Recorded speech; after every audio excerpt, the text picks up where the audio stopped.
Hello everyone, welcome back to my channel Nandu's little book. ఎలా ఉన్నారు అందరూ? నేను కొంచెం జర్నీలో ఉండటం వల్ల లాంగ్ వీడియోస్ అనేది పోస్ట్ చేయటం లేట్ అయిందండి. సో ఈరోజు నుంచి మీకు లాంగ్ వీడియోస్ అనేది అప్లోడ్ అవుతాయి. సొరకాయ వడలు ఎలా చేసుకోవాలని నేను ఒక షార్ట్ వీడియో అయితే అప్లోడ్ చేశానండి. ఇప్పుడు లాంగ్ వీడియోలో మేకింగ్ ప్రాసెస్ అనేది చూసేద్దాం. ఒక మిక్సింగ్ బౌల్ తీసుకుని ముందుగా మనం తురిమి పెట్టుకున్న సొరకాయ తురుముని యాడ్ చేసుకోవాలి. ఈ సొరకాయలో మనం ఏదైతే వైట్ పార్ట్ ఉంటుందో దాన్ని మాత్రమే తురుముకోవాలండి. రిమైనింగ్ గింజలు ఉంటాయి కదా, అది రిమైనింగ్ పార్ట్ అంతా రిమూవ్ చేసుకుని తురుముకోవాలి. ఇందులో వాటర్ కంటెంట్ ఉంటుందండి, ఆ వాటర్ని స్క్వీజ్ చేయకుండానే తీసుకోండి. ఇందులో సన్నగా కట్ చేసి పెట్టుకున్న ఉల్లిపాయ ముక్కలు, అలాగే గ్రీన్ చిల్లీస్, అలాగే టేస్ట్కి తగినంత సాల్ట్ని యాడ్ చేసి కలుపుకోండి. ఇప్పుడు ఇందులో బియ్యం పిండిని యాడ్ చేయండి. మీరు తీసుకున్న క్వాంటిటీకి తగ్గట్టుగా పిండిని యాడ్ చేసుకోండి. ముందు కొంచెం కొంచెం వేసుకుంటూ కలుపుకోండి, ఎందుకంటే సొరకాయ తురుముకున్న దానిలో వాటర్ కంటెంట్ ఉంటుంది కదా, మ్యాక్సిమం ఆ వాటరే సరిపోతుందండి. పిండిని చూసుకుని వేసుకోండి.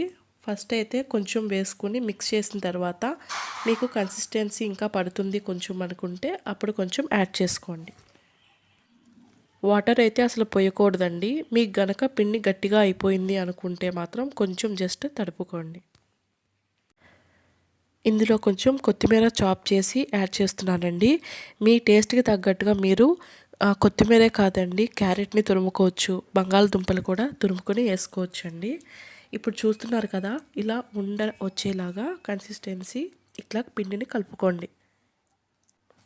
చూస్తున్నారు కదా, మనం ప్రిపేర్ చేసుకునేది సొరకాయ వడలు కాబట్టి పిండిని ఒక ఉండలాగా తీసుకొని వడల్లాగా ఒత్తుకొని మనం డీప్ ఫ్రైకి ఆయిల్ పెట్టుకున్న దానిలో వన్స్ హీట్ అయిన తర్వాత ఈ వడల్ని అందులోకి వేయండి.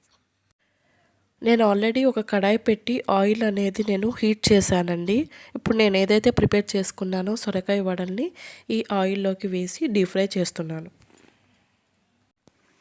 ఇక్కడ మనం గమనించాల్సింది ఏంటంటే ఈ సొరకాయ వడలు అనేవి అసలు ఆయిల్ అనేది పీల్చవండి. ఎందుకంటే మనం ముందు పిండి కలుపుకునేటప్పుడు అసలు వాటర్ అనేది యూజ్ చేయలేదు కాబట్టి. ఈ వడలు అనేది డీప్ ఫ్రై చేసే ముందు ఏదైతే వడలా ఒత్తుకుంటామో తర్వాత కొంచెం నువ్వుల్లో కూడా అద్ది వేపుకుంటే దాని టేస్ట్ ఇంకా బాగుంటుంది. నేను ప్రజెంట్ నువ్వులు యాడ్ చేయలేదండి. మీకు నచ్చితే నువ్వులు కూడా అద్దుకుని ఫ్రై చేసుకోండి, టేస్ట్ బాగుంటుంది. చూస్తున్నారు కదా, ఇట్లాగా రెడ్ కలర్ గోల్డెన్ బ్రౌన్ వచ్చేదాకా కూడా డీప్ ఫ్రై చేసుకుని పక్కకు తీసుకోండి. నేను రిమైనింగ్ కూడా డీప్ ఫ్రై చేసుకుంటున్నాను. మీకు లేయర్ అనేది చాలా క్రిస్పీగా వస్తుందండి. చూస్తున్నారా ఎంత గోల్డెన్ కలర్లో డీప్ ఫ్రై అయినాయో. అంతే అండి, ఇప్పుడు మనం ప్లేటింగ్ చేసేసుకుందాం.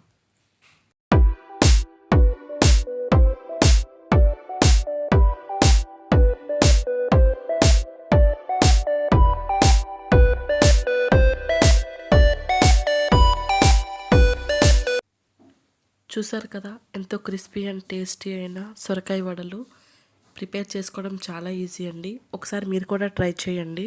ట్రై చేసి ఎలా ఉన్నాయో ఒక కామెంట్ చేయండి. For more videos please subscribe to my channel.